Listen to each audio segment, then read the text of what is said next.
Hello, friends, and welcome back to Malicious Compliance Stories. Isn't it always nice when they hand you a weapon on a silver platter? Considering what happened here, that platter has inlaid freaking gold. OP got paid. But before we begin, don't forget to subscribe to our channel if you're new here and turn on notifications so you don't miss a new video every single day. Here we go. Write me up. I love a good paper trail. Today, I filled in for a coworker with COVID. I needed the hours and she needed coverage, so everyone wins. Well, almost. The second I clocked in, my boss, let's call her Kay, pulled me aside for a serious talk. She handed me a write-up for discussing salary with other employees. I am paid a good bit more than others, being cross-trained and having relevant experience and education to back it up. The issue is I'm paid more than the assistant manager, and she's pissed that I make $2 more than her and has 8 years with the company, and I've been here only 2 months. My boss says it's a final notice, next time's termination as per company rules. I pointed out this is in violation of not one but 2 federal laws, and she retorted, "This is a right-to-work state. I'll fire you for chewing gum. Don't press it." So I bit my tongue and worked my shift without complaint. I get home, do a little research, and find the exact place to help me, the National Labor Relations Board. I talk to an agent who helps me through the process of filing a claim and helps me upload both the pieces of incriminating evidence, both with corporate approval, and my manager's signed confession of retaliation and corporate policy in clear violation of federal law. They can't really defend themselves when drafted the incriminating paperwork to intimidate me. The real kicker is the penalty. On top of restitution to employees affected, me, they also lose government contracts. This hurts my job extra hard as a pharmacy. As a pharmacy tech, I know for a fact that 50+% of our money is from Medicare and Medicaid programs that we will lose permanently. I've already got a job lined up and I was planning on jumping ship the day I start my new one, but I couldn't be happier to burn the ship down on the way out. I haven't even informed my current job that I'll be leaving the second my background check clears and I pick up my badge with a real healthcare provider that actually will put my skills to use. Poor Kay better hope she doesn't chew any gum because her boss is going to crucify her when they get served with papers. Kay can blame me all she wants, but at the end of the day, she wrote her own termination paperwork by vilifying me for exercising my rights. Pretty petty on my part, but when you get a rare chance to end a beast, why not take the golden opportunity? Losing a pharmacy their access to Medicare and Medicaid money, plus costing the manager her job, is more than petty revenge. And our second story. The psychology of a Karen and how they're made. Now, I'm sure we're all aware of Karen's biggest issue being entitlement. Not a surprise there, but what actually causes this entitlement? I think I might have a deeper understanding of it now after seeing how many neighbors act in a normal small town, Republican-established neighborhood. I'll preface by saying I love where I live. It's a town you can leave your door unlocked and have no worries about anything, and most neighbors are generally good people that I get along with.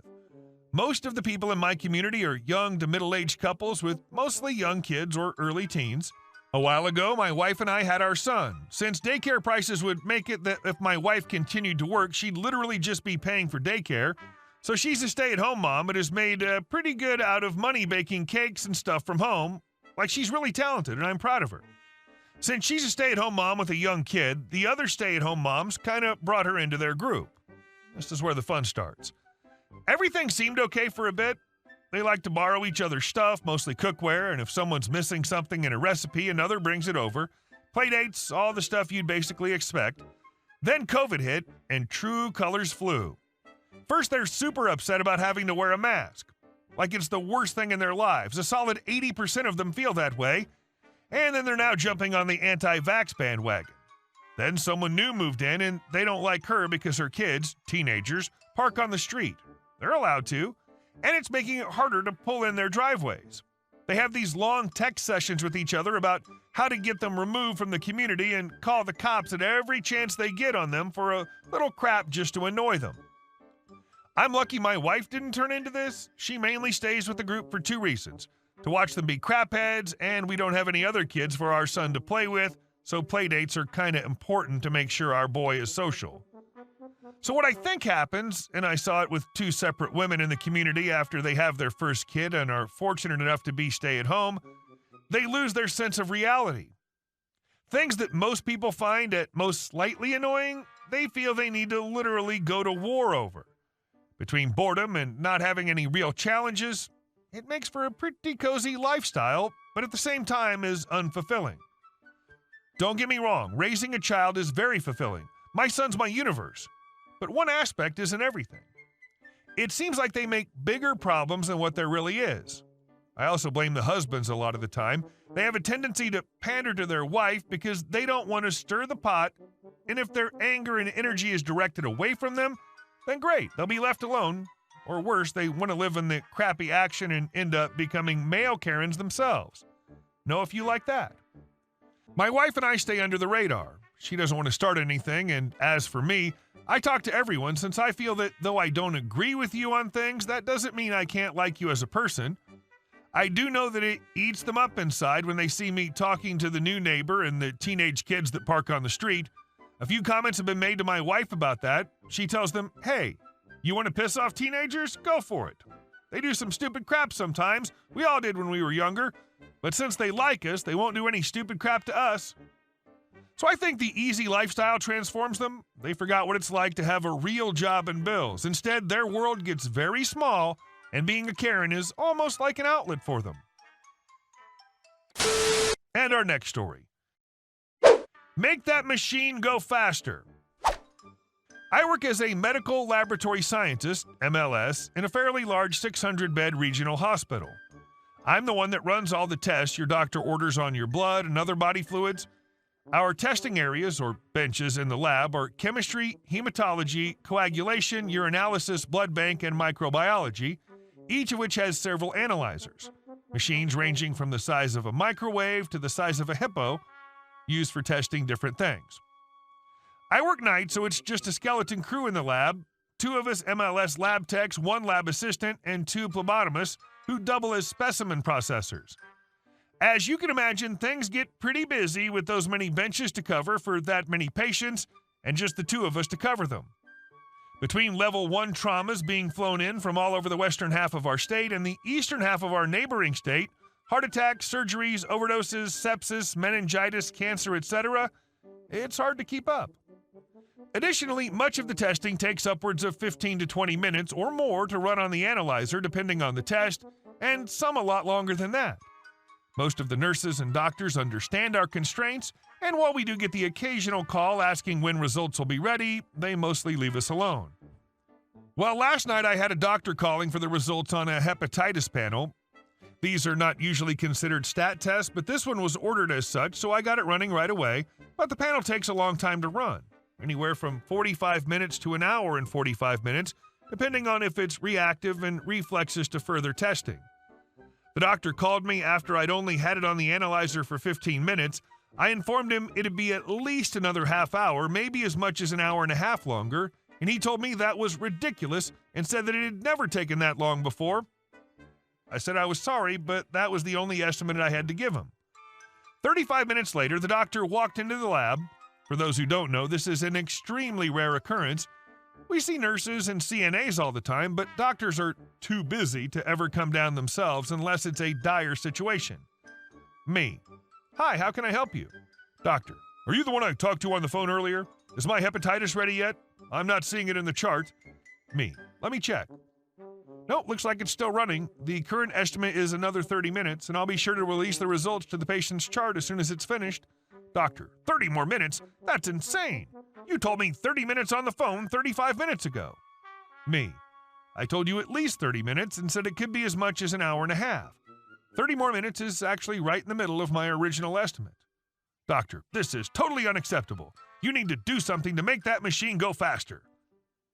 I had about reached my limit with this guy, so at that point I turned around and walked the few steps over to the analyzer in question, leaned in close to where I could hear the machinery buzzing along, and yelled, "Go faster!" as loud as I could. When I turned back to the doctor, I noticed his face was an odd shade of purple as he turned around and stomped out of the lab without another word. He could write me up for unprofessionalism, but not without revealing himself to be a total jerk in the process. so I think I'm safe. OP yelling at that poor machine for doing its job? How dare you? And our next story. I demolished a public park? I bought some land, including a house on a corner lot across from a school. There's a public park on the property, which I also inherited. As far as I'm aware, this park has been open to the public for a couple of decades. I'm not super familiar as I'm relatively new to this town. It's one of 3 parks, and obviously it's heavily used due to the closeness to an elementary school. My lawyer says it's an easement, meaning the public is free to use it out of habit/tradition, yet it remains my responsibility. I guess the prior owner maintained it with some help from the town through the mayor's office and volunteers. The prior owner was a developer/philanthropist who did a lot for the small town. I don't like this because it opens me up to liability. I've asked the mayor's office if they'd like to hire surveyors and redraw property lines and consider it public property rather than my property for free, no less, and they've refused. They don't want the liability or the cost of hiring workers and lawyers to make it happen. Putting up signage or fences hasn't really worked, so I want to uproot it all and just make it lawn. Before this, when I had signage up, some of the parents of students at the school started a petition to save their park, not knowing it's privately owned and not part of the town's public spaces. Trying to reason with some of them fell on deaf ears. And our last story. I don't care about your money, lady. A few years ago, I started a small bluegrass festival. I've been building it slowly each year, and we got pretty sizable, 800 to 1,000 turning out for the day.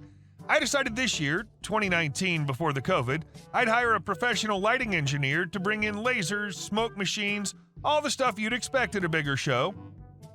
It's about 5 o'clock and I'm moving around the building, checking in with volunteers and making sure everything's going to plan, when a volunteer directs a Karen to me.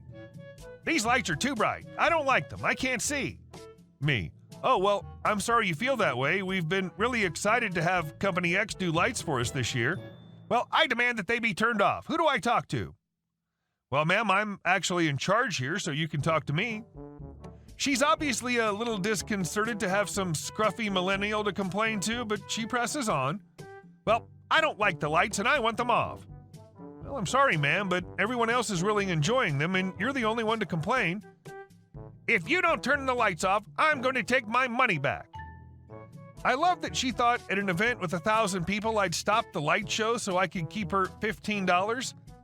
It was with the utmost gratitude I was in the position to say, ma'am, I would be so glad to personally give you your money back and you can be on your way, complete with a total crap-eating grin. Hey guys, thank you all for watching the video. I'll see you in the next one.